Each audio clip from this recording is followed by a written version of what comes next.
This is one thing that you should do. Okay, we talk about heresies from time to time in the studies, but I don't really address them specifically unless the verse addresses it. But it is really good if you have time to study what different heresies are, and there are innumerable heresies out there. And if you study them, you know what the name is, and then you study what that name is identifying. Sabellianism, okay, there's one. Yeah, I mean, there are just all kinds, and they're just these little incipient things that come into the church and that get resurrected from time to time. They're already addressed in the Bible, and yet they'll get resurrected by somebody. You know, you get the Arian heresy. Okay, Arius in 350 AD, right around that time frame. What does that equate to today? Arius? The Jehovah's Witnesses. The same heresy that was refuted all that time ago is resurrected in the Jehovah's Witnesses. These things just keep coming around. They keep rolling around with a new name.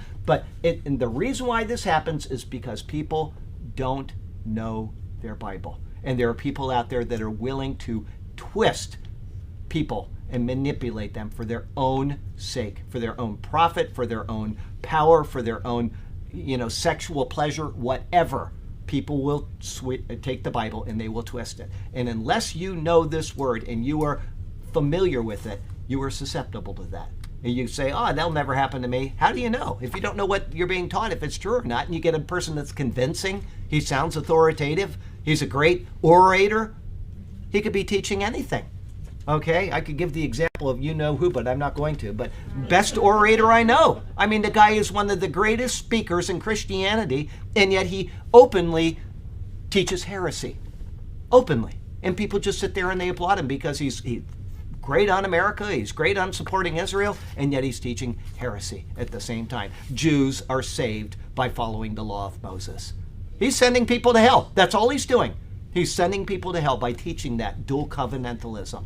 You have to be versed in Scripture to be able to identify these. So study your heresies if you have time. Just look them up. Heresies found in the Bible. It's a list of about that long, and it gets longer every day, but there they are. And the person that came up with the bad doctrine is usually who it's named after, okay? And then from there, you can identify what is wrong. You may not know what's right, but you can identify what's wrong. And that's what we did in Genesis 1:1 with the nature of God. Instead of telling you what the nature of God is, because that doesn't help you at all if you don't know what it isn't. So I started with all the isn'ts, and I said, this isn't, this isn't, this isn't, this isn't. Okay? This only leaves one option. Okay, actually it leaves two. There's no God, and we're just making stuff up, or this is the God of the Bible. And actually, the first option isn't an option at all, because there must be a God. If you're sitting there on a chair, there must be a God that created everything. Okay, as I said, Einstein proved that with the theory of relativity, and then it scared him so badly that he spent the rest of his life trying to come up with the theory of everything so he could get God out of the equation, because he was a Benedict Spinoza pantheist. Everything is God.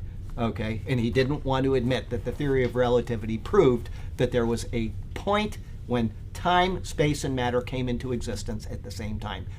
It didn't create itself, and therefore there must be a creator. Okay? It scared him that much.